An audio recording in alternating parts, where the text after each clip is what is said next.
my god, Rachel, I nearly died laughing when I saw you in that baby store. Seriously, that place is for mothers. What were you even doing there, browsing for a miracle? Is that so? I didn't realize you were the official gatekeeper for baby stores now. No, I just have common sense. I mean, come on, you, in the maternity aisle. You're like a vegetarian at a barbecue, just awkward and sad. Places like that are for people like me, moms, not observers. Interesting metaphor. Does being cruel come with the mom title, or is that just a personal touch? Oh, come on, don't be such a sore loser. I mean, you did lose, remember? I took Colton from you, and we got married like, what, a month later? He always told me you were kind of cold. It's no wonder he left. Ah, yes, I'd almost forgotten. The proud thief of someone else's leftovers. Leftovers? Please, Colton's a high-income earner, darling. He makes over $300,000 a year, and he's even handsome, too. We have the life you always wanted, don't we? The house, the kid, the doting husband. I can see it written all over your face. You see a lot of things that aren't there, Judy.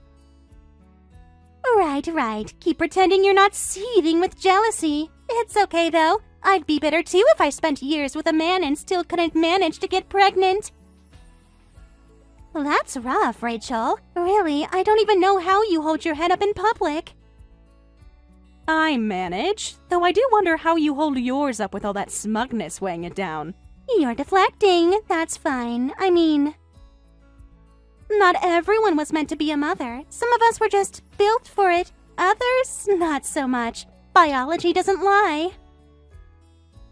No, biology certainly doesn't lie, and sometimes it has a wicked sense of irony.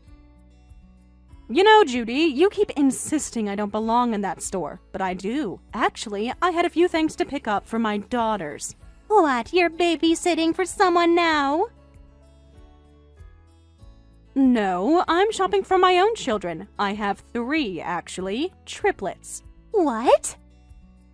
That's right. Girls. Born last spring. I got remarried 2 years ago, and well, I suppose it was meant to be. I got pregnant just 1 month after the wedding. I guess that's what happens when the stars align, or when things function as they should. Wait, you're serious? Dead serious, though I'll admit, I was surprised too. I mean, I'd always heard most women wait several months to get pregnant with the man they love, sometimes years. So when I saw those 2 pink lines right after the honeymoon, I thought, wow, is this for real? And apparently it was. So what? Now you think you're a better mother just because you have, what, a litter? Oh, don't misunderstand. Triplets are exhausting. I sleep in 2-hour increments, my back is shot, and my living room looks like a daycare exploded. But when they all smile at once, it's indescribable. Honestly, I don't know how I survived life without them. Please, you sound like one of those cheesy parenting blogs. Being a mom isn't some sacred calling. It's diapers, drool, and dodging tantrums. Anyone can do it. Maybe, but not everyone does it with grace. It's not about enduring mess. It's about who you become in the middle of it. There's something humbling about being needed 24/7. It changes you, strips away the ego. Spare me the wisdom. You've been a mom for what, 5 minutes? Don't pretend you're suddenly Mother Teresa. Oh, not at all. I'm not claiming sainthood, just motherhood. Which, last I checked, was the one thing you said I'd never have. Life's funny like that, isn't it? Oh, give me a break. You're lying. You made the whole thing up just to one-up me. No one just casually has triplets and hides it like some secret weapon. You've always been weird about babies, always staring at them like some desperate wannabe. You're obsessed, Rachel. It's honestly creepy. Creepy? For buying diapers in a store that sells diapers? That's an interesting definition of creepy, I guess. No, I mean hanging around baby aisles like it's your therapy session. It's not normal. You act like you're this perfect little fairy tale mom, but it's all in your head. You're unstable. Everyone said you were slipping after the breakup. This just proves it. So now I'm mentally unstable for having kids? Interesting diagnosis. You always did jump to dramatic conclusions. Admit it, you saw me and panicked, so you invented this whole fantasy family. You're not a mom, you're an actress, a bitter one, and this is just your latest role. I don't need to act. I have 3 screaming alarms at home who confirm my reality every 3 hours. You'll never understand real motherhood. You don't know exhaustion until your kid throws noodles at your face at 3 a.m. You don't know what it's like to cry in the shower because you haven't slept in days. My baby hasn't let me sit down since Tuesday. I had to pee while holding her like a football. That sounds exhausting, truly. But exhaustion doesn't equal exclusivity. You don't have a monopoly on struggle. My baby is fierce, loud, constant. She never stops moving. She's like a blender with legs and lungs. Then I'm sure she'll grow up strong. Just maybe don't teach her to insult women in store aisles. You think you've won, don't you? You waited all these years just to gloat. I didn't wait. I healed. You might consider trying it. It's quieter than yelling in a baby store. Believe me, Judy, I wouldn't recommend triplets to the faint of heart. It's 3 times the bottles, the diapers, the sleepless nights, and only one of me. It's beautiful, but it's brutal. Oh, please. We all have hard days. You're not special just because you're outnumbered. I didn't say I was. I'm not trying to compete with anyone. You brought up motherhood, so I responded. That's all. I thought maybe we could talk like, I don't know, fellow moms. Share experiences, laugh about chaos, support each other, maybe. Fellow moms, don't you dare put us in the same category. You think just because some miracle popped you out 3 kids, you suddenly get to act like you're part of the club? I'm not acting. I am a mother. Whether it happened smoothly or through struggle, it happened. I'm sorry if that threatens you. Threatens me? You think I'm threatened by you? Don't flatter yourself. I just think it's disgusting. You should have stayed in your lane. Quiet, alone, invisible. That was the role life assigned you. You don't get to rewrite the ending just because fate took pity on you. That's quite a sentence, Judy. But if you think being childless is some kind of punishment, maybe you've misunderstood what parenting is supposed to be about. No, what I understand is that I won. I took your man. I hid the baby. I built the life. You were supposed to lose and stay lost. So no, I don't want your stories or your smiles or your smug little triplets. They're not smug. They're 10 months old. They just drool a lot and throw things. Ugh, I'm serious. If I ever see you again in public, at a store, at a park, anywhere, don't talk to me. Don't wave. Don't even breathe in my direction. Understood. I wouldn't want to contaminate your airspace. You are not my equal. You never were. And you sure as hell aren't now. Don't forget that.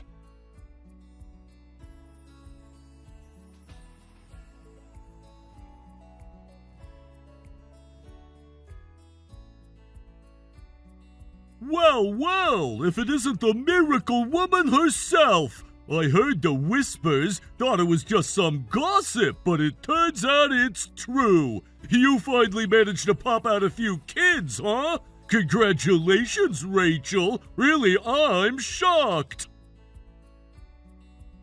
Hello, Colton. You don't have to pretend to be pleased. Sarcasm's not your strong suit. It comes off more like indigestion. I'm genuinely impressed. Who would have thought a defective woman could pull that off? 3 at once, even. Talk about beating the odds. Maybe the universe just got drunk that day. If you're going to recycle that insult, at least get creative with the wording. Defective is getting stale.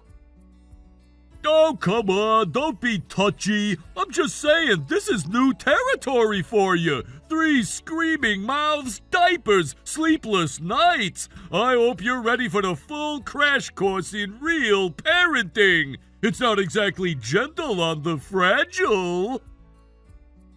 I'm managing just fine. In fact, I've never been stronger. Strong doesn't mean much if the kids end up, well, you know. You've always had issues, Rachel, health-wise, emotionally. Don't act like all that vanished with a positive pregnancy test. What exactly are you implying? I'm saying it's not just about having kids, it's about what kind of kids you have. You really think your genes don't come with risks? Defective women tend to pass down defective traits. It's just biology, cold hard facts. That's quite a theory. Did you pick it up from some incel forum, or is this an original thesis? I'm being real. Kids born from damaged stock, they struggle. You can paint the nursery pink and sing lullabies all you want, but if the blueprint's faulty, well, there's only so much you can decorate. You don't get to talk about my children. Not one word. And if you think throwing around eugenics-like garbage makes you sound smart, I hate to break it to you, it just makes you sound bitter. I'm just saying what everyone's thinking. It's a miracle, sure, but sometimes miracles come with fine print. Don't come crying when the cracks start the show. My children are healthy, joyful, and loved. I'm not crying about anything, Colton, but it sounds like you might be. Is your perfect little world not as shiny as you'd imagined? How dare you assume my children are disabled? What kind of person hears triplets and immediately jumps to something must be wrong with them? My daughters are healthy, thriving, curious, loud, everything they should be. You don't know a thing about them. You don't even know their names. And yet here you are, dissecting their genetics like a bored teenager on a message board. Why do you still see me as infertile, Colton? Why is that the only lens you know how to use? I got pregnant. I gave birth. I'm a mother. That's reality, not theory.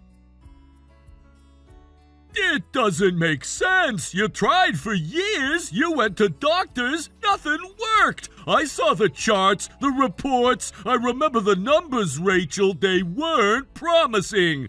Even if some miracle happened, that doesn't erase a decade of evidence. Something doesn't add up. You don't go from 0 fertility to triplets overnight. You're right. I didn't go from 0 to triplets overnight. I went from grieving to healing, from blaming myself to forgiving myself. Maybe that shift mattered. Maybe it didn't, but it happened. And the result is 3 beautiful, screaming, sticky-fingered miracles.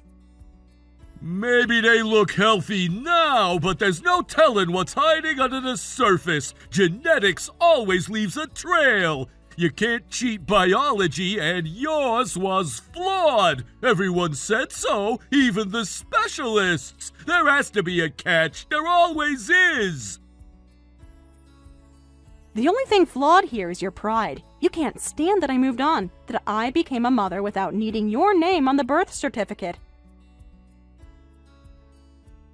You think I cheated nature? Maybe I just removed the wrong variables, starting with you. That's real funny, but denial won't protect those kids, not when something eventually shows up. Look, I'm not trying to be cruel, I'm being realistic. Someone has to be. Don't pretend this is about realism, it's about control. You couldn't stop me from leaving, so now you're trying to stain what I've built, but you won't. Not with your cold theories, not with your pity, and definitely not with your imaginary medical credentials. The world isn't kind to children with hidden defects. They get bullied, labeled, left behind. It's better to acknowledge the risks now than face them blind. You want to talk about risk? Try growing up with a father who thinks compassion is weakness. I'd take any genetic uncertainty over your emotional legacy, any day. You know what's funny, Colton? For all your talk about genetics and defective women, you never once asked to see the truth. You're so sure you know everything, but you never got the full story, did you? What are you talking about? The test results from that last round of fertility testing we did before the divorce. They didn't arrive until after everything fell apart. You were already living with Judy by then, so I never had a reason to reach out. But I got them. I read every word, and the problem wasn't me. What? You were the one with the fertility issue, Colton. Not borderline, not mild, nearly sterile. The specialists were shocked we hadn't been told sooner. My results came back perfectly normal. No, that doesn't make sense. It makes perfect sense. You couldn't give me a child because you were never able to, and I blamed myself for years while you stood there throwing statistics at me. Hold on. No, we tried for years, together. You think I wouldn't have known if I was the problem? You didn't know because you didn't want to know. You latched onto whatever made me look weaker, and when the truth arrived, quietly, inconveniently, it didn't fit your narrative. That test had to be wrong. There's no way. I have a kid now, Rachel, a son with Judy. He's 5. We had him right after we got married. You're telling me that was, what, immaculate conception? No, I'm not saying that. I'm saying biology doesn't lie, remember? You used those exact words just minutes ago, and according to the lab, your biology wasn't capable of producing children. You're seriously suggesting that he's not mine? I'm not suggesting anything. I'm offering 2 possible explanations. 1, a medically documented miracle occurred and your body defied every expert analysis. Or 2, Judy had some help. You don't know what you're saying. Judy would never... Are you sure? Because I remember being sure about you once, and look how that turned out. This is insane! No, Colton. What's insane is you spending 5 years ridiculing me for being infertile. When the problem was living under your own skin the whole time. What's insane is you parading around your so-called perfect family without ever questioning how fast everything happened. 1 month after your wedding, wasn't it? Shut up! Maybe it's time you opened your eyes. Not everyone who calls you daddy shares your DNA.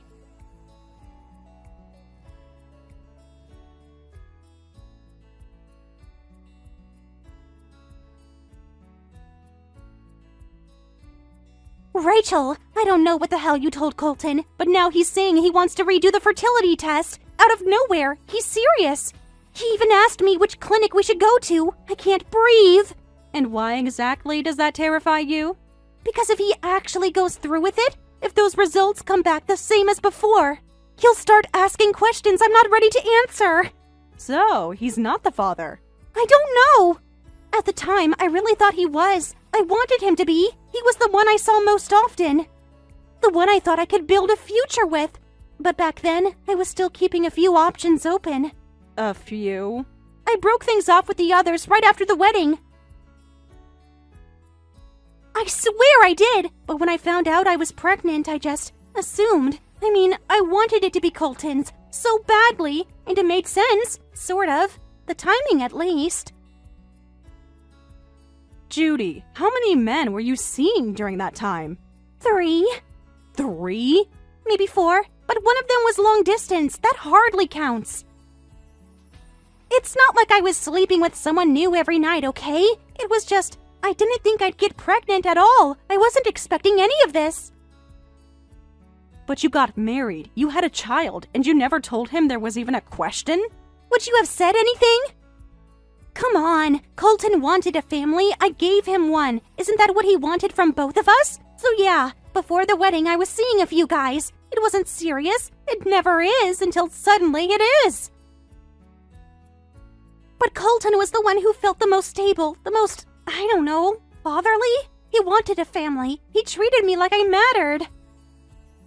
So when I found out I was pregnant, I connected the dots in the way I wanted to, and then I cut everyone else off, cold. Deleted messages, blocked numbers, erased everything. I committed to Colton, fully. Judy, you have to let him take the test. No, I can't. You have to. This isn't just about you and Colton anymore. It's about your son. He deserves to know the truth. You can't build his life on a maybe. If Colton goes through with this, it's over. He won't stay. You think he'll keep calling himself Dad when the test comes back saying he isn't? He might, or he might not, but hiding it won't change the result. All it does is delay the damage. You don't get it! If he takes that test and then runs a DNA test on our son, it's over. And this time the answer won't be vague or blurry. It'll be printed on paper, bold, and final. No room for dreams, just facts. And I don't think I can survive that. Then you should have thought of that before playing roulette with paternity. Don't judge me. I really did love Colton. I still do. I never meant for it to get this complicated. This isn't about you. This is about your child. They deserve to know the truth, and you have a responsibility as their parent to give it to them. Take the test.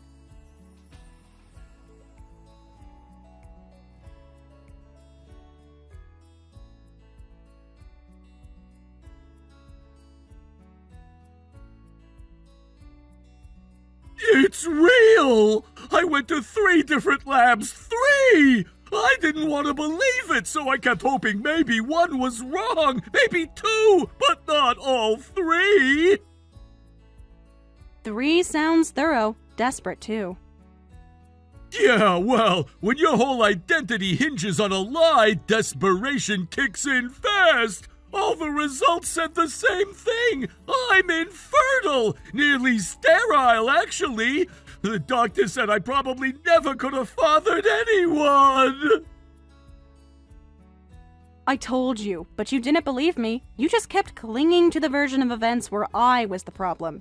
Because you were the problem. That's what we thought. That's what everyone said. And then I had a kid, so of course I thought... You thought wrong. Yeah, I did. So I took a DNA test just to shut you up in my head, you know? It came back this morning. There's no connection. He's not mine, not biologically. And Judy? She confessed. Said she wasn't sure who the father was. She picked me because I was the best option. Said she hoped it would just go away.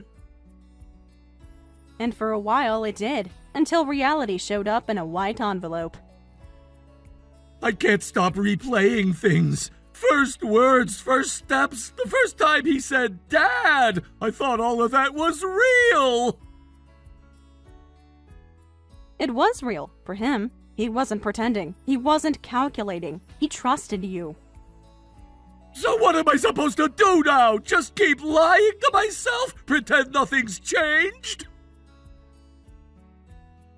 No, you acknowledge what changed. You. He's still that same child, the one who hugged you with both arms and called you his world.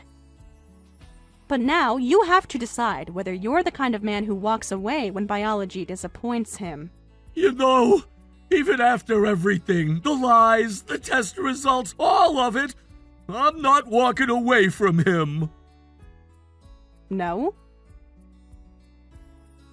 He's still my son. He may not share my blood, but I was there for every scraped knee, every sleepless night, every nightmare. He doesn't know any other father. And I'm not gonna let that change just because some piece of paper says otherwise.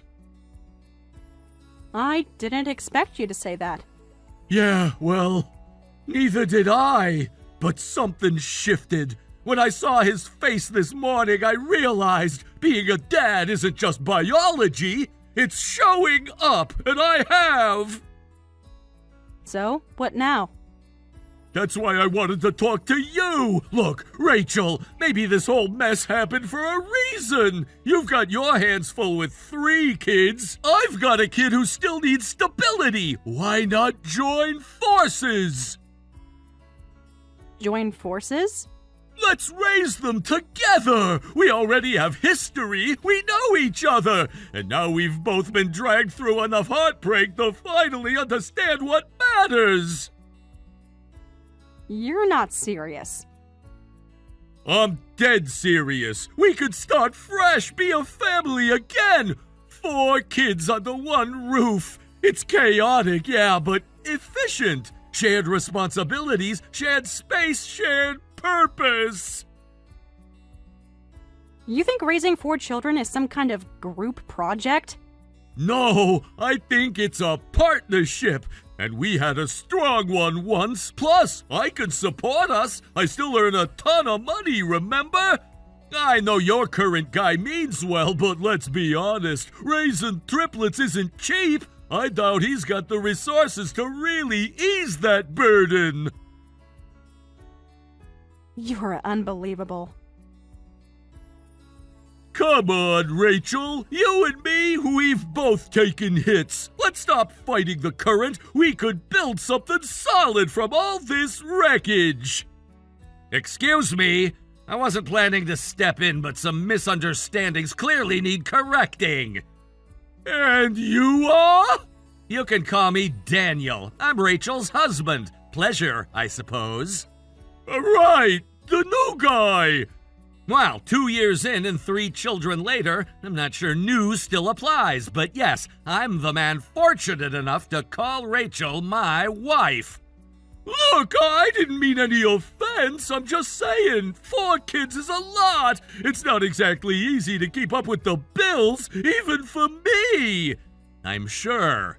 Although for context, my annual income is roughly 3 times yours. And before you ask, yes, that's after taxes.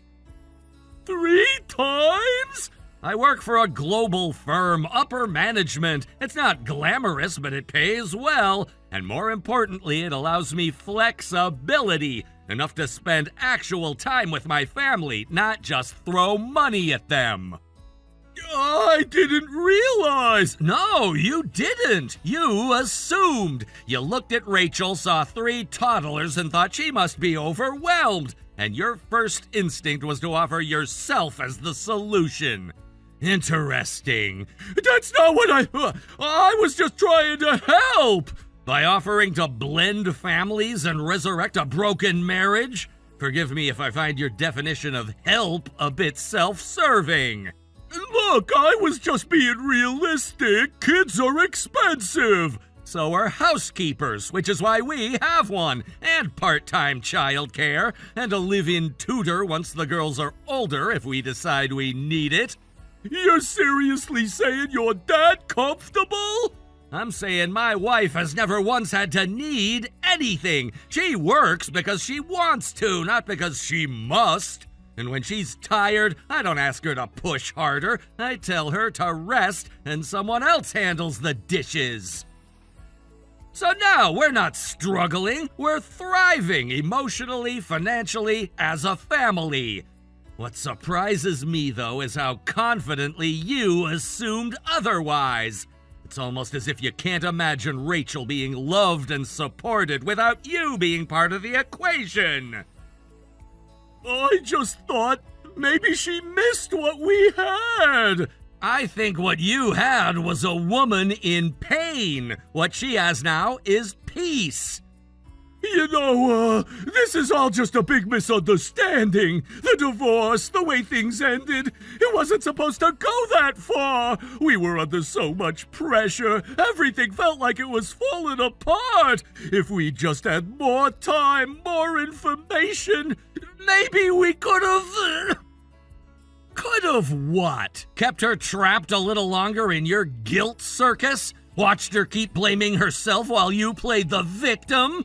That's not fair! I didn't know! The test results came too late! If I'd known it was me, if I'd realized I was the one who couldn't have children, I never would have left her. I wouldn't have done any of it!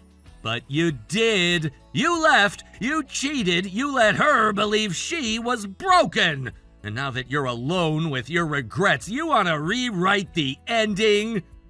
I still love her. I know that sounds ridiculous, but I do. Even now. Especially now. And I know her. She's strong, but she's not made of stone. She'll come back. She always finds her way back to what matters. You're confusing hope with delusion. and I promise you, she's not coming back. She's not the woman you remember. She's built something new, something stable, and you're not part of it. You think you know her better than I do? I don't think, I know. I know the version of her who doesn't flinch in the mirror anymore. The one who laughs without looking over her shoulder. You buried her under years of doubt, and now you're surprised she grew somewhere else. You're temporary. This, you and her, it's just a phase. She'll remember what we had. She already remembers. That's exactly why she'll never come back. You insulted her, Colton, again and again, not just in private, but in public. You humiliated her when she was at her lowest. You called her defective, cold, empty, and now you want to act like that never happened? You don't get to erase the damage just because it's inconvenient now. You broke her, then blamed her for the cracks. You think I don't regret it? I do, every second!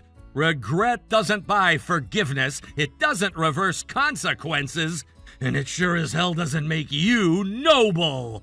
Look, I made mistakes, but I'm trying to fix it.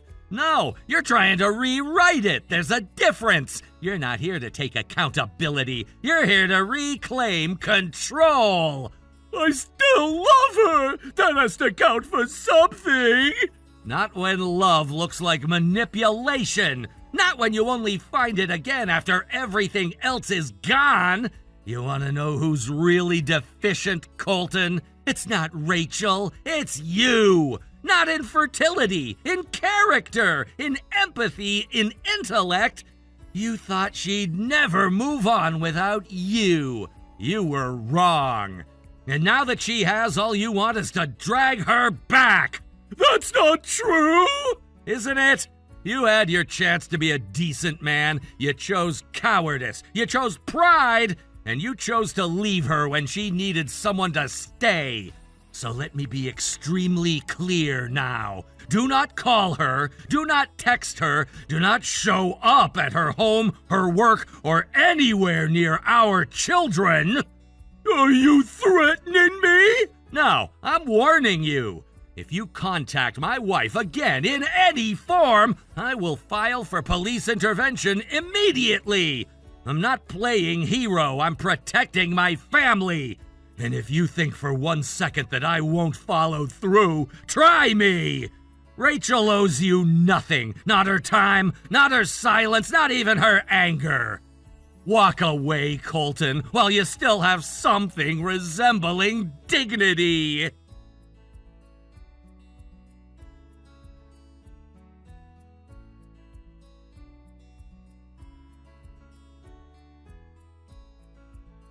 They stayed together in the end, Colton and Judy. Not out of love, not out of trust, just for the boy, who had no say in the lies that built his world. I heard through mutual contacts that Colton stopped giving Judy any financial support, said he'd cover the child's needs and nothing more. They still live under the same roof, but not as husband and wife, not even as friends. More like strangers bound by a legal contract in 5 years of pretending. They eat in silence, sleep in separate rooms. There's no warmth left, just logistics. And me? I wake up to the sound of tiny feet racing down the hallway, sticky hands around my neck. Laughter that fills the corners of a house built with patience, not pride. Daniel doesn't complete me. He respects me. He knows where I've been and never asks me to forget it. We live fully, messily, honestly. The opposite of perfect, the opposite of hollow. I used to wonder what justice looked like. Turns out, it's not loud or dramatic. It's quiet. It's the freedom to breathe, and the peace of knowing I never have to shrink myself again. Congratulations, Heather. Looks like even someone as hopelessly late as you finally managed to get married, huh? Mom told me the news. Took you long enough. Thanks, Bree. I appreciate it.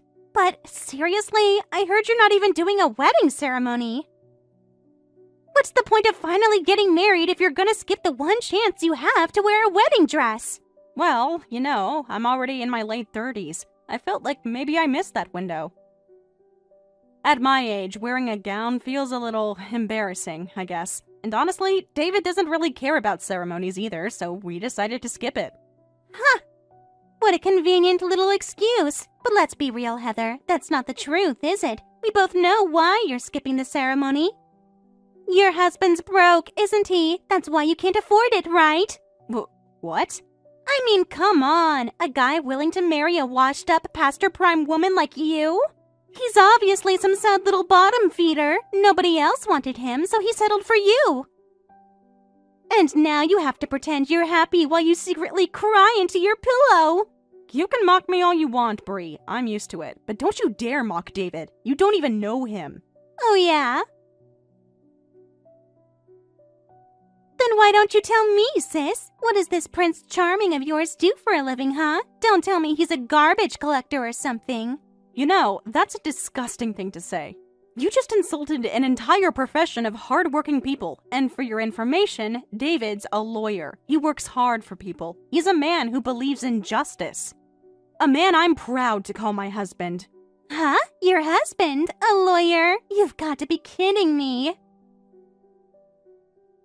Why would I joke about something like that? No way. There's just no way. Lawyers make what, $100,000 a month? They're the top of the food chain. Why on earth would a guy like that settle for you? I don't really know his exact income, but yeah, he mentioned it's somewhere around that, I guess. Wait. You're telling me your husband makes over $1 million a year? That's insane! So you really are in the winner's circle now, huh? But don't get the wrong idea, Heather. You might have snagged a rich guy, but that doesn't mean you're suddenly better than me. Bree, I didn't marry him for his money. David's a kind, gentle man. He makes me feel safe, and I know together we can build a happy home. I hope. Someday, I can have the kind of warm, loving family you and your husband have. Huh? Are you trying to be snarky now? Is that supposed to be some kind of backhanded insult? Just because you bagged yourself a rich man, you think you can talk down to me? No. I didn't mean it that way, I swear. Your husband's strong, dependable, and always puts you first. He helps out around the house. He's a great guy, Bree. I always admired your relationship. Yeah, right. The only reason he helps around the house is 'cause he's broke. It's the least he can do. Ugh, you make me sick, Heather. Acting all high and mighty now just 'cause you married late and scored a lawyer. You're still the same old pathetic loser you've always been. You've got it all wrong, Bree. Please don't twist things like that. You know what? Fine. If you think you're some hotshot now, I'll just steal your fancy lawyer husband from under your nose. What? Didn't you say his name is David? Lawyer or not, at the end of the day, men are all the same. They all want a younger, sexier woman. All I have to do is give him a little taste of me, and he'll dump you in a heartbeat. That's a joke, right? Tell me you're joking. I finally get married, and instead of celebrating, my own sister is threatening to steal my husband? Oh, I'm dead serious, sweetie. I'm gonna make sure your fancy, high-earning lawyer hubby becomes mine. A loser like you doesn't deserve to sit at the winner's table.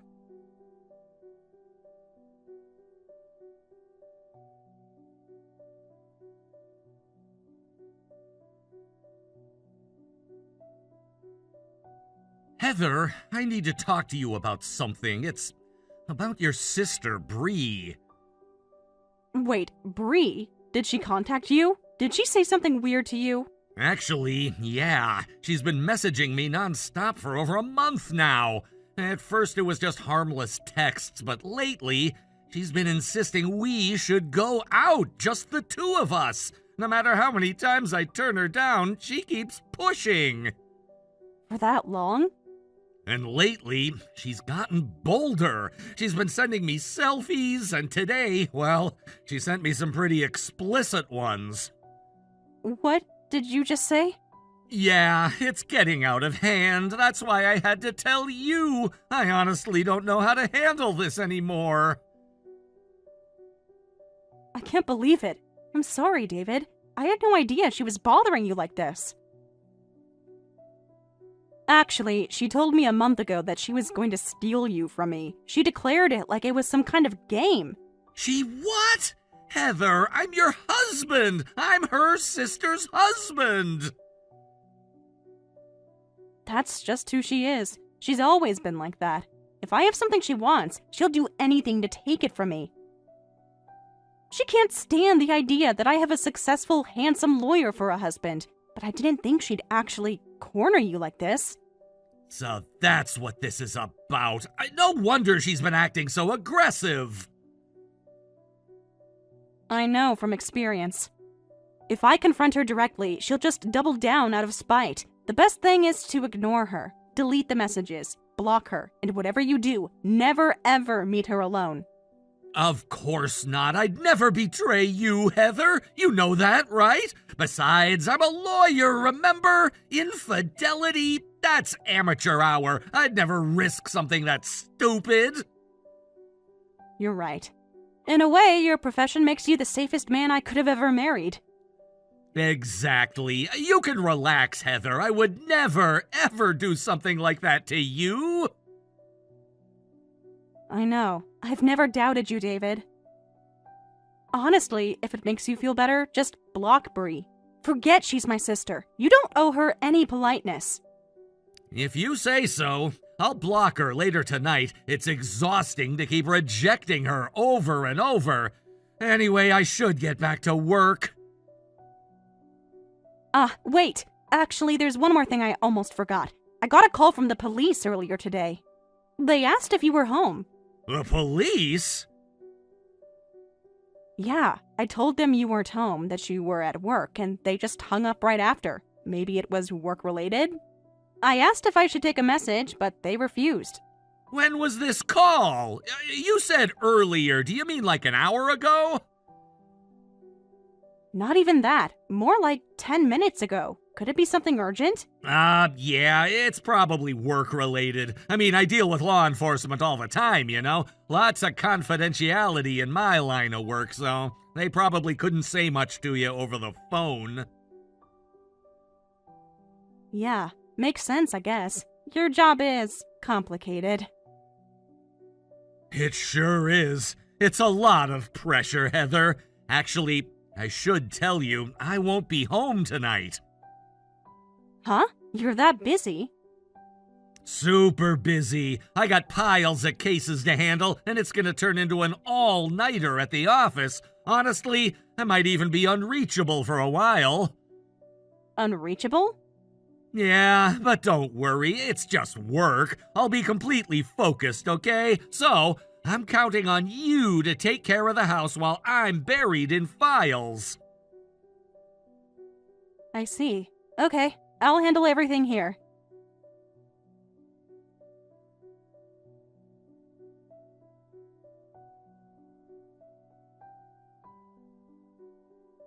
Finally! I did it! I won! That high-class lawyer of a husband? He's all mine now. What?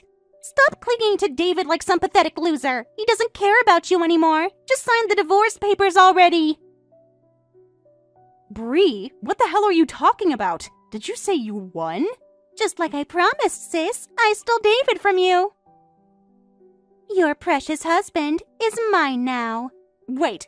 You know, men are so weak when a girl is bold enough.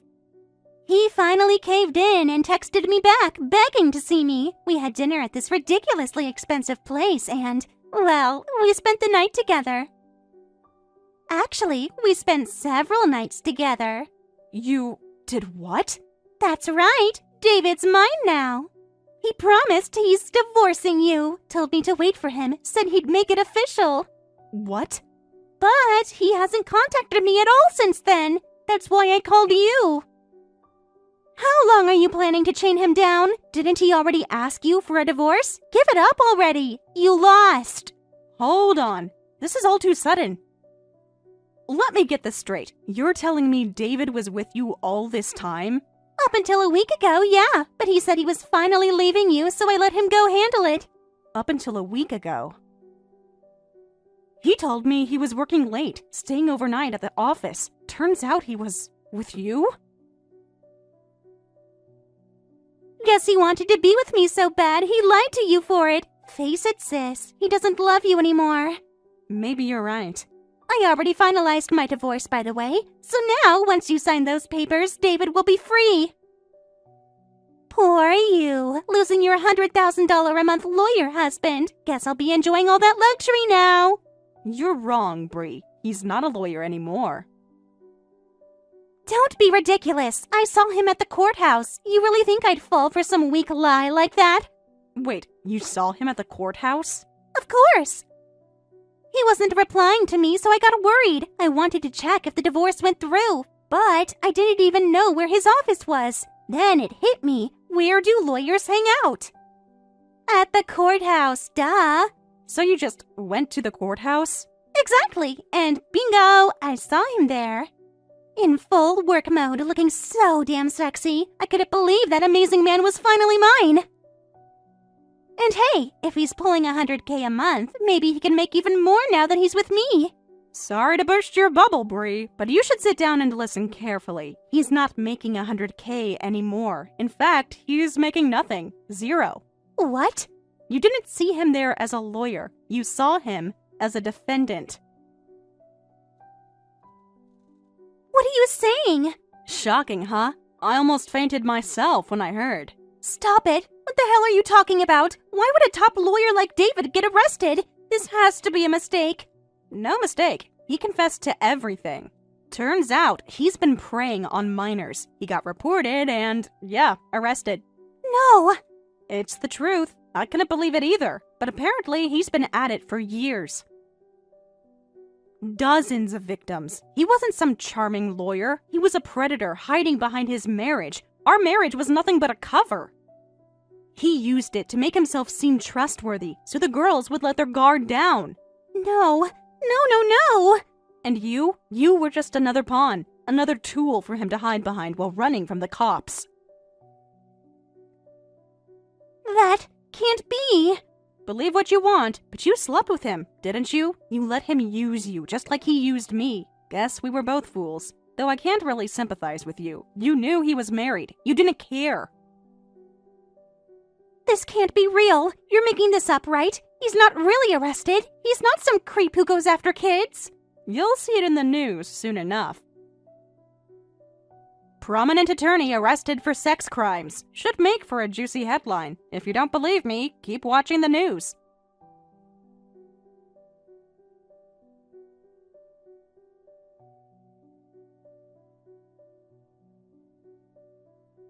It's all over the news, just like you said. David, he really got arrested.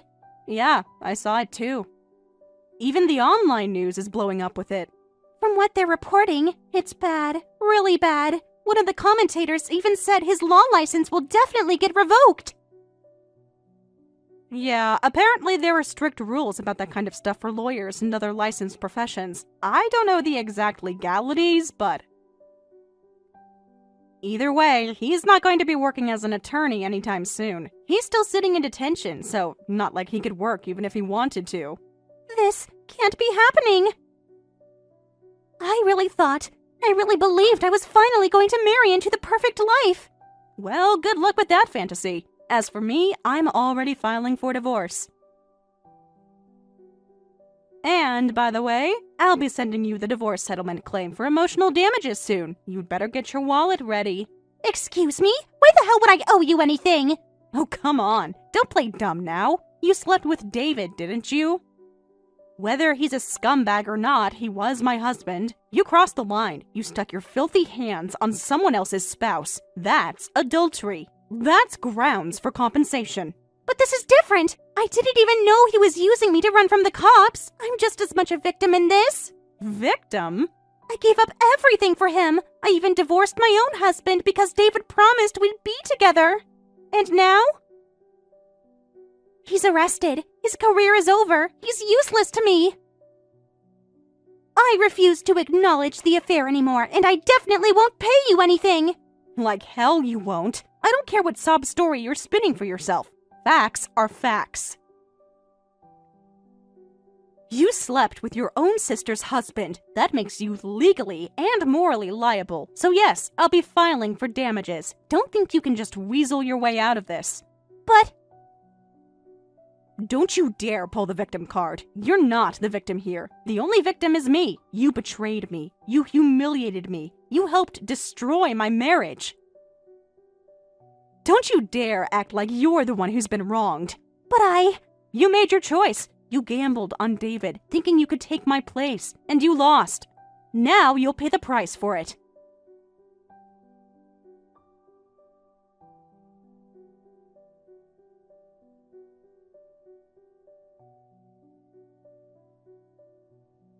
Heather, how could you do this to me? I kept waiting for you to show up to help me get out of that disgusting place, but you just ignored me. You're my wife, damn it. How could you leave me in there like I was some stranger? It was humiliating, Heather. If my parents hadn't finally stepped in, I'd still be sitting in that damn cell, rotting like some common criminal. I had to beg them, you hear me? Beg my own parents like some pathetic child. Congratulations, David. So you're out now? Good for you. Must be nice to finally get back to your safe little cocoon at Mommy and Daddy's place.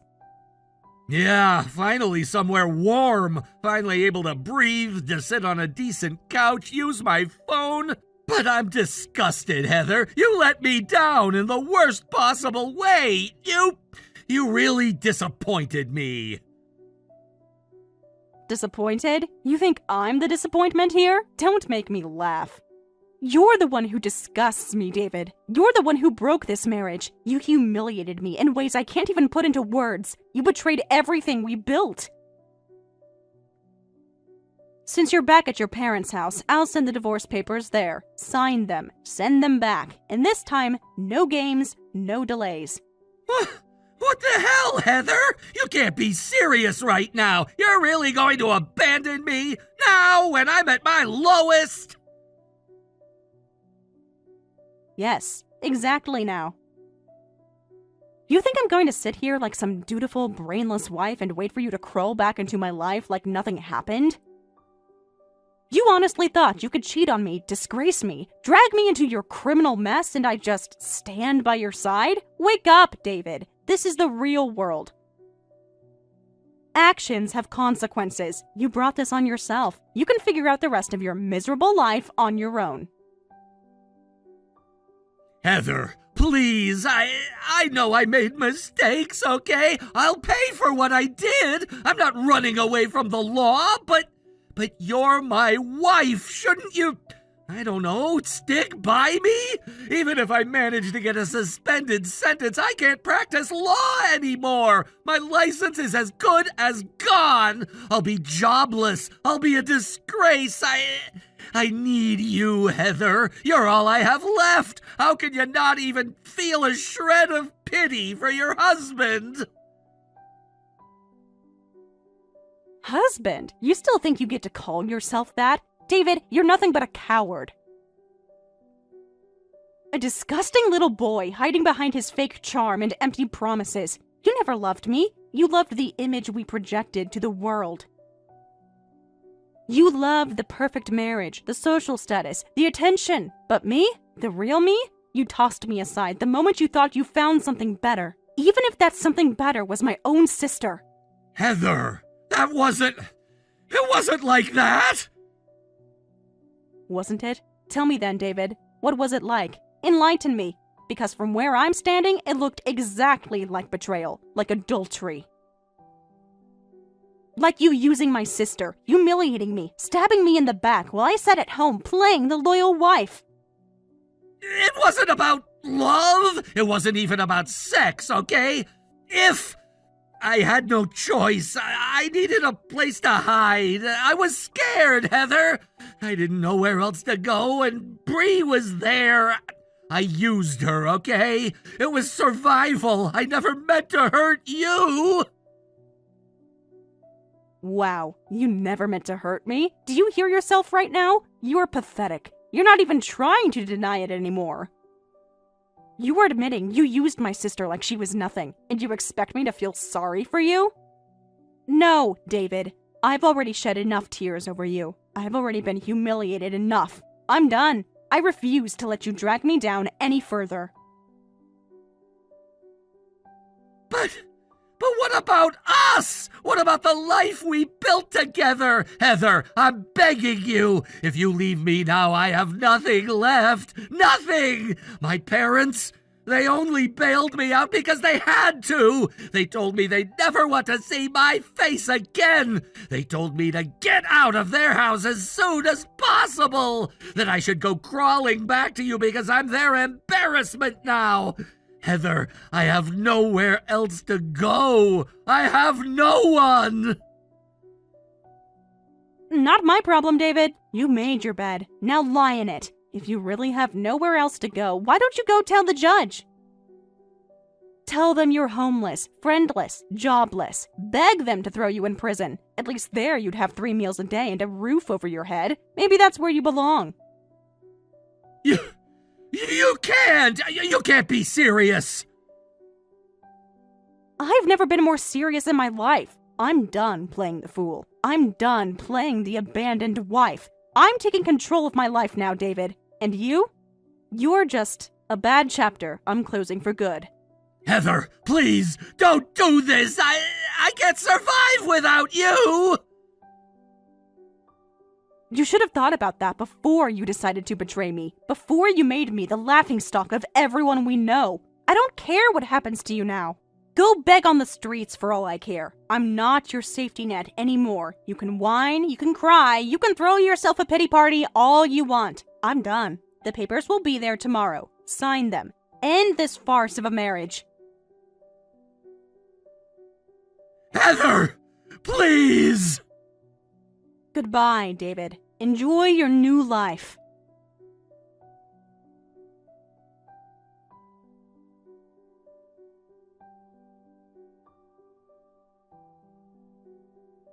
Not long after that entire fiasco, the divorce papers, properly signed and stamped with David's signature, were delivered to me without any additional drama. There was no heartfelt apology, no attempt at reconciliation, just a cold, impersonal envelope containing the official documentation that would finally sever the last remaining ties between us.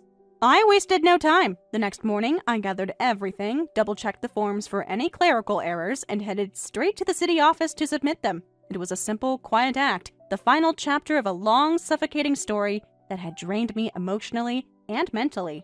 And yet, as I handed over the documents to the clerk behind the counter, I couldn't help but feel a subtle but undeniable sense of liberation slowly unfurling within me. The weight that had been sitting on my chest for years finally lifted. The heavy chains of that toxic marriage, the betrayal, the deceit, the manipulation, it was all officially behind me now. The clerk, noticing the slight tremble in my hand, offered a small but understanding smile as she processed the paperwork. She must have seen countless faces like mine, people at the end of a marriage, carrying a tangled mix of exhaustion, bitterness, and bittersweet relief. When I left the building, stepping into the crisp air outside, I felt for the first time in what felt like forever that I could finally breathe without suffocating on my own regrets. As for David, his fate took the sharp nosedive that everyone around us seemed to predict. Well, he somehow managed to receive a suspended sentence, probably thanks to his connections and the expensive lawyer he scraped together at the last moment. It didn't save his career. Due to the gravity of his crimes and the stain on his professional reputation, his license to practice law was stripped from him without mercy. He was disbarred, discredited, and essentially exiled from the very world in which he had once arrogantly strutted, pretending to be untouchable. Unable to remain in our town, where his fall from grace had become common gossip, and everyone who used to envy or respect him now looked at him with either disgust or mockery, he quietly moved away. Rumor had it he chose a city far from here, where no one knew his name, where he could blend into the anonymity of urban crowds. There, stripped of his pride and social standing, he took up menial part-time jobs, barely earning enough to scrape by. The man who once boasted about his high-profile cases and his influential clients was now living in a small, modest apartment, clocking in for shifts at convenience stores and cleaning offices after hours. That was his new reality. And then there was Bree. Oh, Bree. She, too, faced the consequences of her selfishness and short-sighted choices. Apparently, in a panic after realizing how thoroughly her life had imploded, she tried desperately to win back her ex-husband. She sent him letters, called him late at night, even waited outside his workplace in the hopes of catching him during his commute. But the door she had so carelessly slammed shut was no longer open to her. Her ex-husband, as it turned out, had long moved on, not only emotionally, but also in his professional life. Word eventually reached me through mutual acquaintances that after their divorce, Bree's ex-husband's career took a significant turn for the better. He had been promoted to an executive position within his company. And the president himself had taken such a liking to him that he was now being seriously considered as the heir to the entire business. Should that happen, his annual income would skyrocket, multiplying by several factors. From an ordinary salaried employee, he was on the cusp of entering the upper echelons of the business world, surrounded by wealth and influence Bree could now only dream about. And that knowledge, more than anything, seemed to break her. I heard that Bree, who once basked in the shallow comfort of status and materialistic indulgence, was now spending her days in utter despair. She was often seen weeping inconsolably, holed up in her childhood room at her parents' house, clutching her phone as though it were a lifeline. Scrolling through old photos and messages she and her ex-husband had once shared, she clung to those fragments of the past as if doing so would somehow turn back the clock, erase her mistakes, and bring back the life she had so thoughtlessly destroyed with her own hands. But no one was coming to rescue her now. People say that Bree's parents, once so indulgent and enabling of her worst behaviors, had finally begun to lose patience as well. After all, they too had lost face in the community because of her scandals. They now found themselves quietly distancing from their daughter, subtly encouraging her to find work and contribute to the household expenses. It was ironic, really. Bree, who once looked down on others for living modest, hard-working lives, now found herself at the very bottom of that ladder, forced to face the harsh realities she had spent so long avoiding. As for me, I've moved on in my own way. The life I live now is quieter, simpler, but it's filled with a peace that I never thought possible during those dark years when I was shackled to David's lies. I no longer have to endure the suffocating weight of pretending everything was fine when it wasn't. I no longer live in fear of betrayal lurking around every corner. I can finally focus on rebuilding my life on my own terms, surrounded by people who genuinely care about me. Not for what I can offer them, but simply because I am me. Looking back, I realized that while those days were some of the most painful and humiliating experiences of my life, they also taught me lessons I could never have learned otherwise. They forced me to see the truth about the people I had surrounded myself with, to confront my own fears, to find the courage to walk away from what was familiar but toxic. What is this? The whole house reeks! It's unbearable in here! How am I supposed to eat with this disaster around me? You need to clean this place up now! I can't even look at this mess, let alone sit down and eat! I'm not feeling well, Curtis. I've been sick all day. I can barely keep anything down. Can you just give me a moment? I really need to lie down. Are you freaking kidding me? You've been lying around all day and now you need to lie down some more? I can't even look at this place without feeling sick. You're just sitting there doing nothing. How am I supposed to deal with this? I'm not doing nothing, Curtis. I'm sick. I'm trying to get through the day without throwing up every minute. But you wouldn't know what that feels like, would you? You can't even take a second to show some sympathy. Oh, spare me! Every pregnant woman has to deal with this! It's not special! You're acting like this is some sort of tragedy! Get a grip, May! This drama is beyond exhausting! Oh, now I'm being dramatic? I'm sitting at home all day, miserable, while you go out and live your life? And then, the moment you get home, do you come and talk to me? Ask me, hey, honey, how are you feeling? No, you jump right into criticizing me for being pregnant with your baby. I'm not asking for sympathy, but I'm certainly not going to sit here and pretend everything's fine when you're treating me like this. You should be so grateful, May. I'm out there working my butt off all day long while you sit here doing nothing. I'm the one who's making the money, and you get to stay home and play housewife. You're living the easy life. Maybe if you actually put some effort into this place, you'd feel better. Grateful? You pressured me into quitting my job when we got married. I didn't have a choice. You told me this was the life we were going to have, and now you're acting like I'm supposed to thank you for it? You never even gave me the chance to make my own decision. And I wish I didn't have to remind you of this. This baby is yours too. I didn't get pregnant on my own. You're acting like I'm the only one responsible for this, but you're just as involved in all of this. I can't help you with this, May. It's not like I can magically make you feel better. I wish I could get you to stop complaining, but there's a slim to none chance of that ever happening. You're the one who's pregnant, not me. And as for the housework, it's your job. You're a full-time housewife, remember? I'm out there working to pay for this house, so the least you can do is keep things in order. There you go again, blaming me for something you pushed me into. You said it would be better for us if I stayed home. You wanted things this way, and now you're acting like I'm the problem? I never pushed for it. You agreed to it too. Don't make yourself out to be some helpless victim. And that's another thing you should be grateful for. My money is what's paying for this incredible house that I graciously allow you to live in. Oh, you want to talk about the house now? There's yet another thing you pressured me into. I was totally fine with buying a much simpler, smaller, more affordable house, but no, you had to buy this one. What? You think I pushed for the house? Don't you dare blame me for this! You agreed, May! You were right there, all smiles, agreeing to everything! I can't believe you're turning this around on me now! If you're so unhappy with it, maybe you should have said something then! I agreed because you pushed me, Curtis. You wouldn't stop. I told you I wasn't ready. I wasn't sure. But you made it seem like it was the only option. You made me believe it was the right thing, that everything would be fine. Now look where we are, drowning in this mess. I feel like I've been lying to myself this whole time. I feel so stupid for trusting you, for marrying you, for thinking you were the person you promised me you were. I've wasted everything.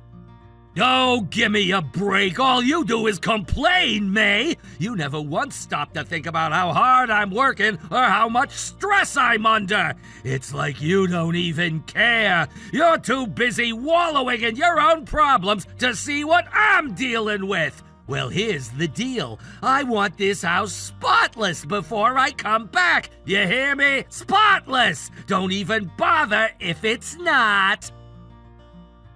Wow, running away again. What a surprise. Running away? Please! I'd just like to enjoy a meal somewhere that's been cleaned sometime within the last few months or so. Would you at least remember to bring your keys with you this time? I don't want to have to get out of bed at 4 a.m. to let you in the house again. Okay, then just leave the living room window unlocked or something. I can't leave the window open, Curtis. It's not safe. What if someone breaks in? What if something happens to me or the baby while you're gone? You know I'm not comfortable with that. I'm already feeling vulnerable enough right now. Oh, stop being so dramatic, May. Nothing's gonna happen. You're just paranoid. The front door would be one thing, sure, but the living room window is in the side yard. No one would think to come in through there. And if someone does break in, what's the worst that could happen? I lose the biggest headache of my life? Go to hell, Curtis. Seriously. I don't need this right now. I'm going to bed.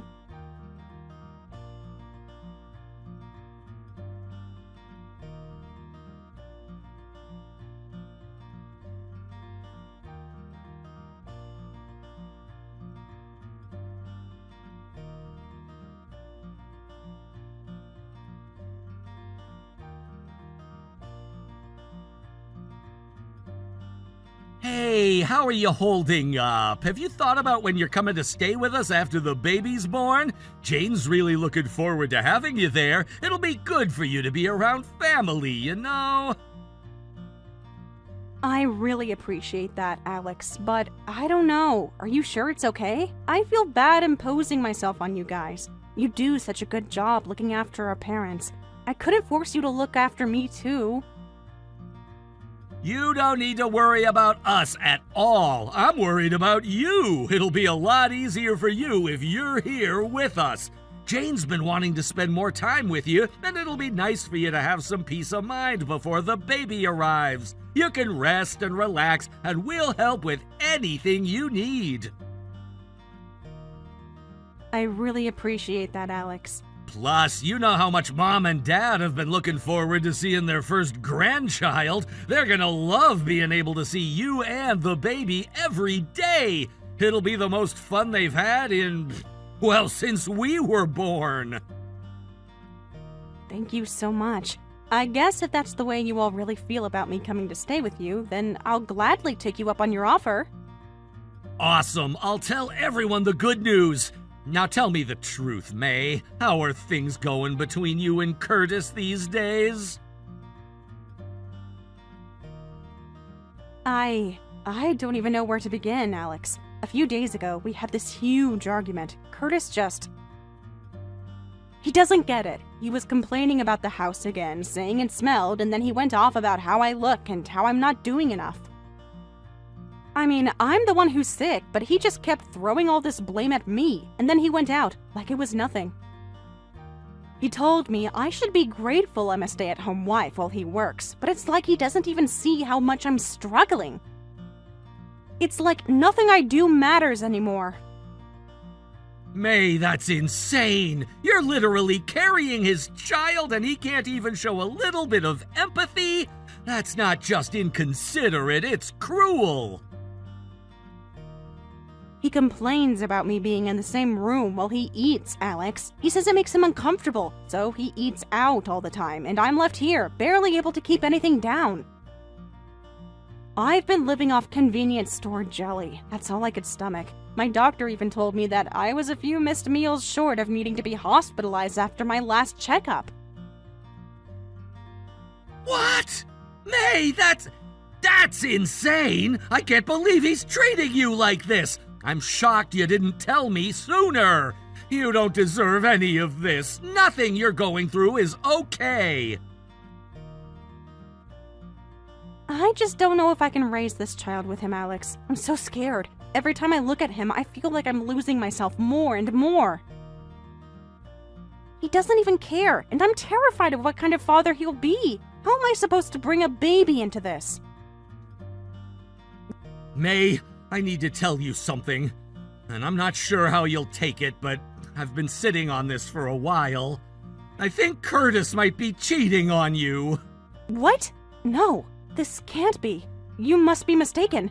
Curtis, he's been so distant, but I never thought he could do this. Late work nights, all those times he said he was busy.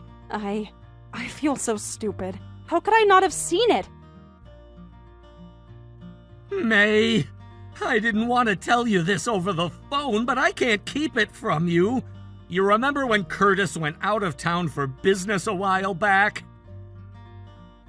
Yeah, I remember. It was pretty sudden. He said he had to go out of the state for a few days. He wasn't any more specific than that.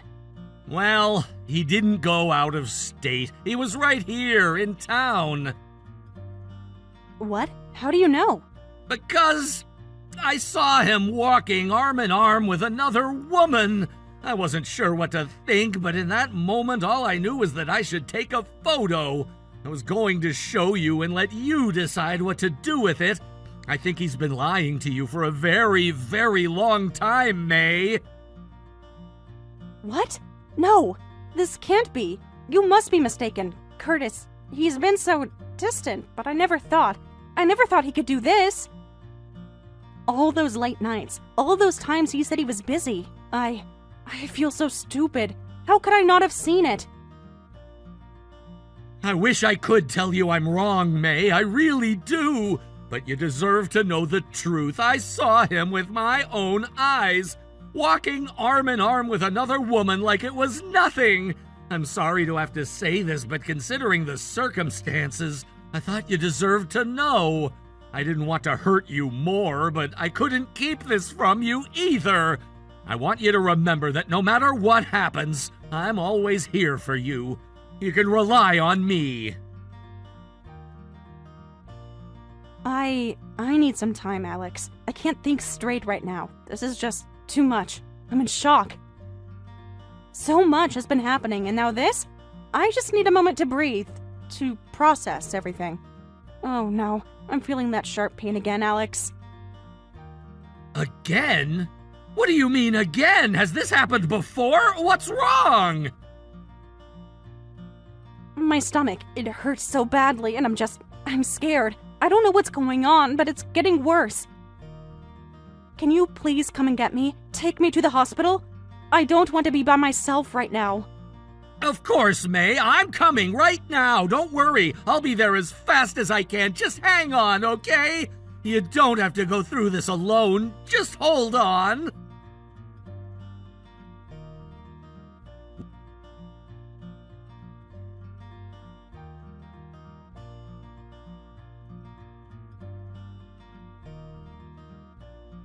Curtis, it's happening. I think I'm in labor. The contractions are getting closer. You need to come to the hospital. What? Oh, come on, May. It's way too early. Your due date's not for another 2 weeks. You're probably just overreacting. I'm not overreacting, Curtis. This is real. The contractions are close, and I need you here with me. Listen, I've got plans. Some of the guys from work are going out for drinks tonight. I can't just drop everything, you know. It's not like your labor's gonna speed up just because I show up. You're going out drinking? Curtis, we're having our child, and you're choosing to drink with your colleagues instead of being here with me? Well, it's not like you need me there. You got the nurses, and honestly, I don't see why I need to cancel everything just to watch you scream and cry for a few hours. It's not like me being there will change anything. Are you serious right now? You're picking a drinking party over the birth of our child? Our child, Curtis! This is the most important moment of our lives, and you're acting like it's nothing. I've been working hard all week, May. I need this night. You've had your time, your attention. Now it's my turn. You'll be fine without me. Oh my god, you don't care, do you? You've never cared. You're willing to throw everything away for one night of drinking? I can't believe this. Care? I care about the things that matter, like having a little fun for once. And let's be honest, May, you knew about her. You knew about my affair. You knew what was happening and you never thought to do anything about it. What? What are you talking about? You knew, May. You knew I was seeing someone else. You knew I needed more than you could give. And now, I'm free! Free to live my life however I want, like spending tonight with my girlfriend. It's her birthday, by the way. I've had the reservation for 3 months! What? But you never even so much as wished me happy birthday for my birthday last month. Yeah, and? I don't give a flip about your stupid birthday. Now, if you'll excuse me, the love of my life is waiting for my company. Your girlfriend?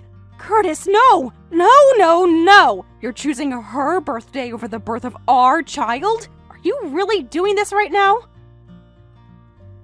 It's just how things turned out, May. Don't act like this is such a surprise. I didn't think you'd care that much. You're strong. You've always handled everything on your own, right? No, Curtis. I was never strong when it came to you. I trusted you. I believed in us.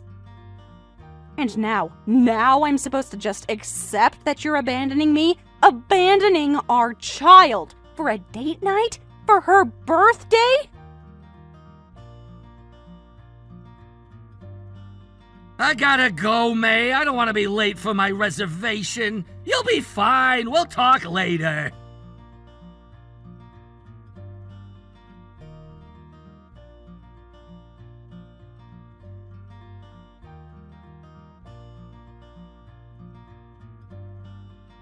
Wow, Today makes 1 week since our baby was born. Since your baby was born, and you still haven't even come to see us once.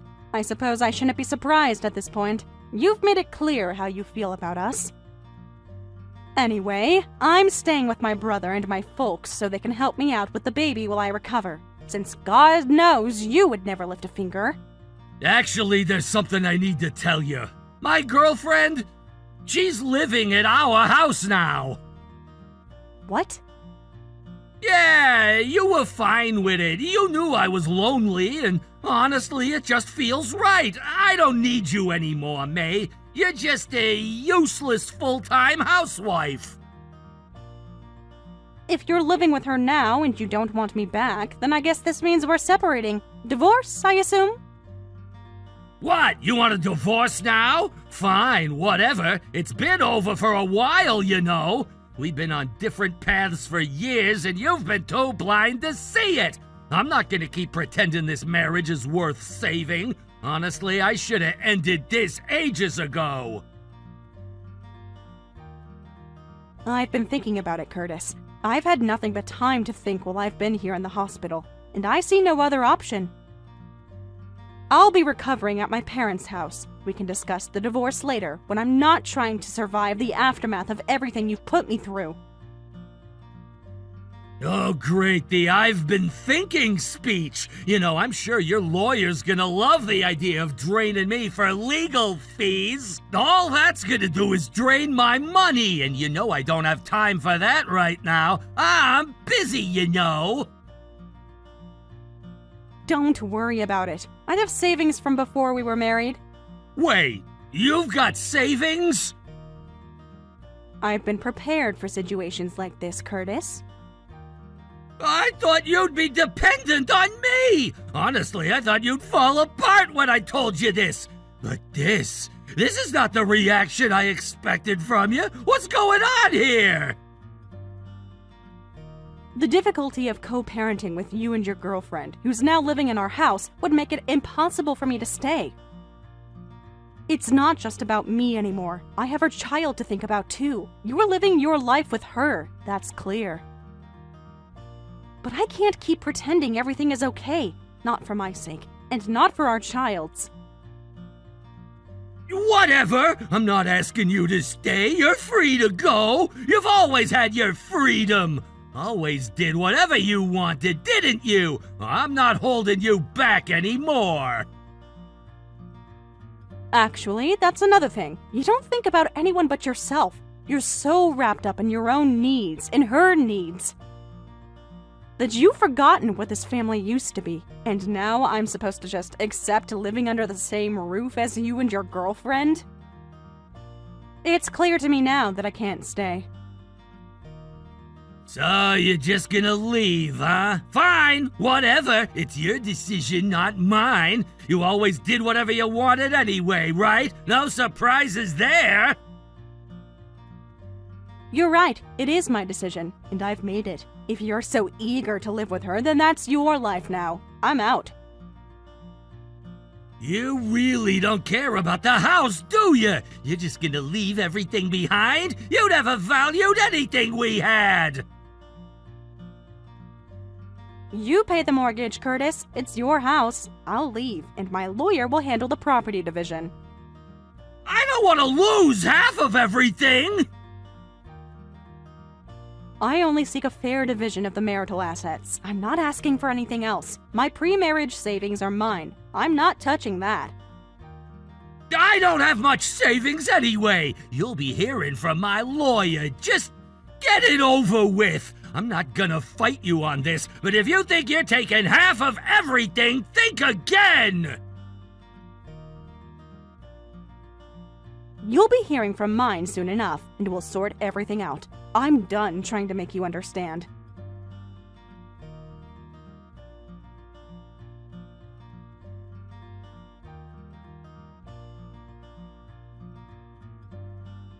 May, we need to talk. The house is a disaster. I mean, seriously, there's dishes in the sink, dust everywhere, and I think something died in the fridge.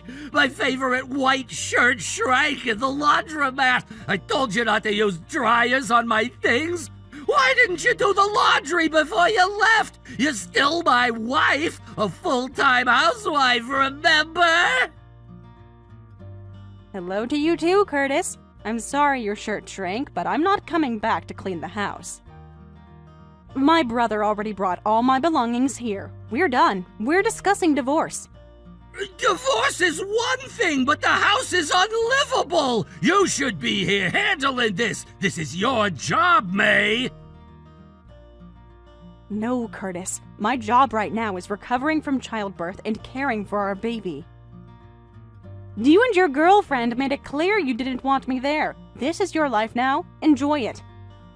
Look, I can't afford alimony or child support. I've got a mortgage, a car loan, and now I'm living with someone new.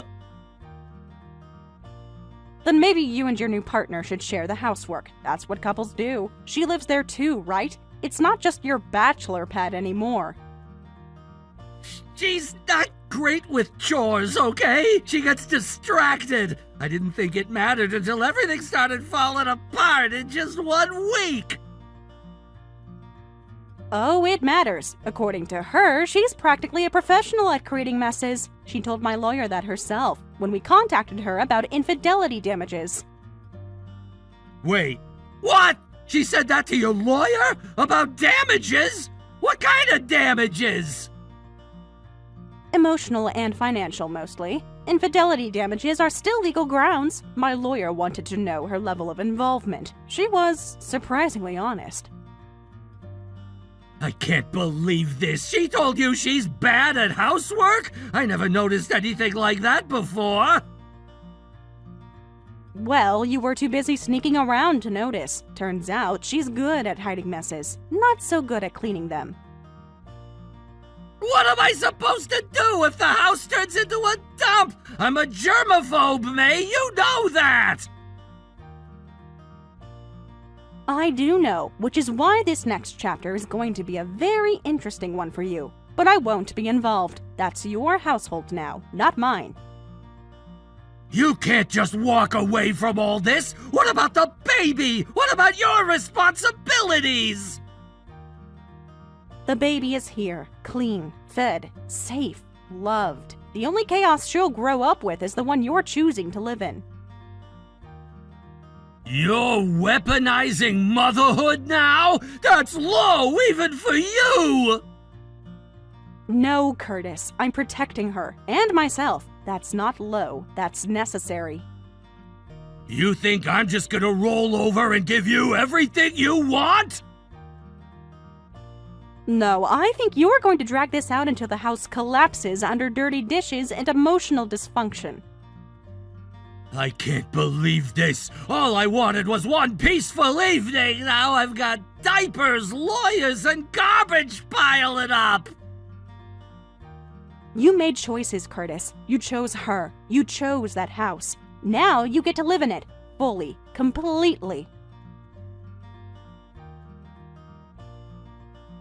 You don't even care what happens to it? You live there too! Don't you have any feelings about that place? I had memories there, and they're tainted now. I care more about the home I'm building for our child. You really want this to go to court? You want lawyers fighting over socks and baby bottles? No, I want you to finalize the divorce quickly so I can apply for single mother support. That's it. That's all. I don't want to fight. I just want peace. For me. For her. I can't handle this, May. I'm not cut out for this disaster. She said she'd keep things under control. Maybe she will. Maybe she won't. Either way, it's not my problem anymore. My baby's crying. I have to go. May, wait! Please! Can we just talk this out one more time? Goodbye, Curtis. Let my lawyer know when you're ready to end this, officially.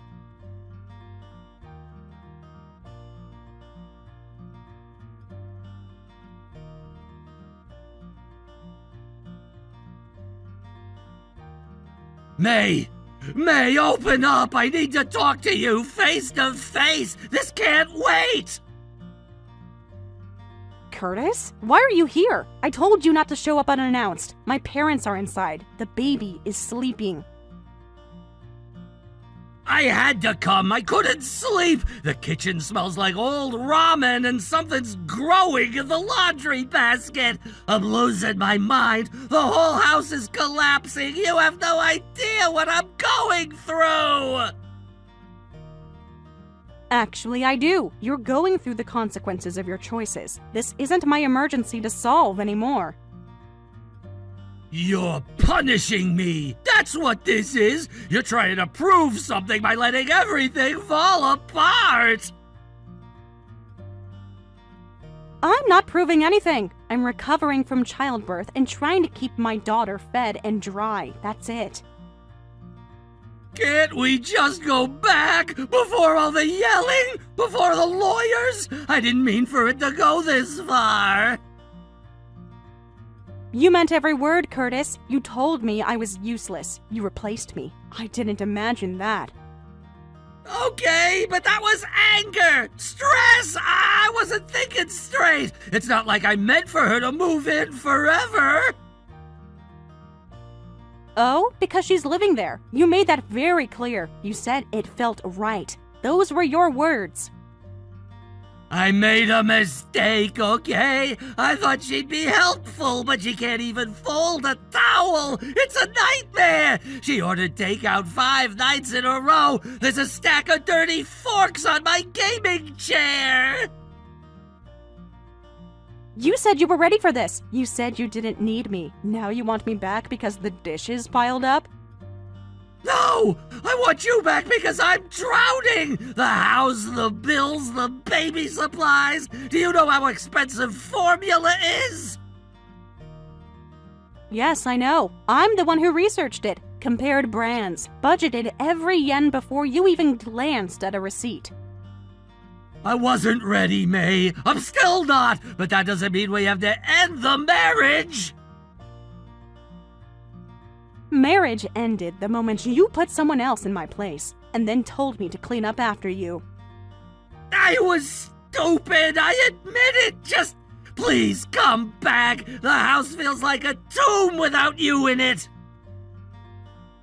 That tomb you're describing? That's your new life. I've moved on. I'm building something new, something healthier. What am I supposed to do? Live with her forever? Watch my savings disappear into a trash pit of takeout containers? Or you could clean, or cook, or live with your choices. You always said I had it easy as a housewife.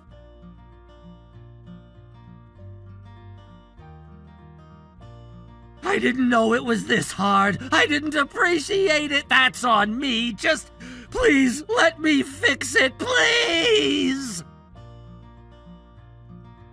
You can't fix this. You can't undo the damage. My lawyer sent a settlement proposal. If you want peace, sign it. She told me she doesn't like babies! She said that to me last night. What kind of person says that out loud?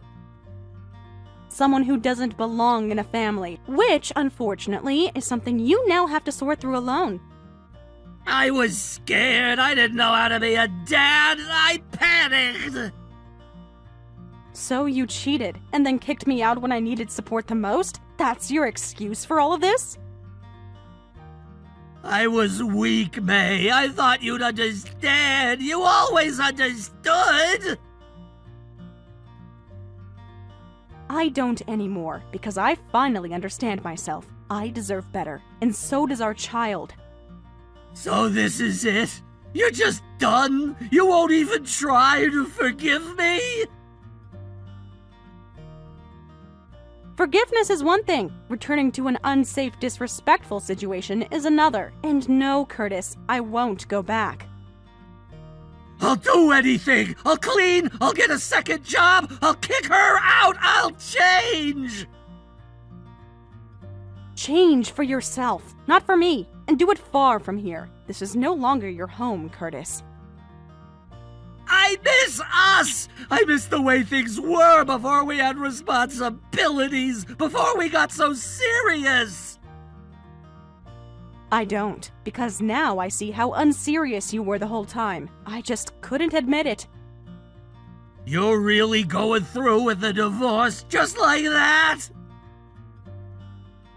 Just like that, you should go, before my parents come out here, or before the baby wakes up. I loved you, May. I still do, even if I messed it all up. Then honor what we had by letting me go cleanly. I won't live in a broken loop just because you're scared. What if I lose everything? The house, my job, even her? Then maybe you'll finally understand what it felt like to lose me. Good night, Curtis.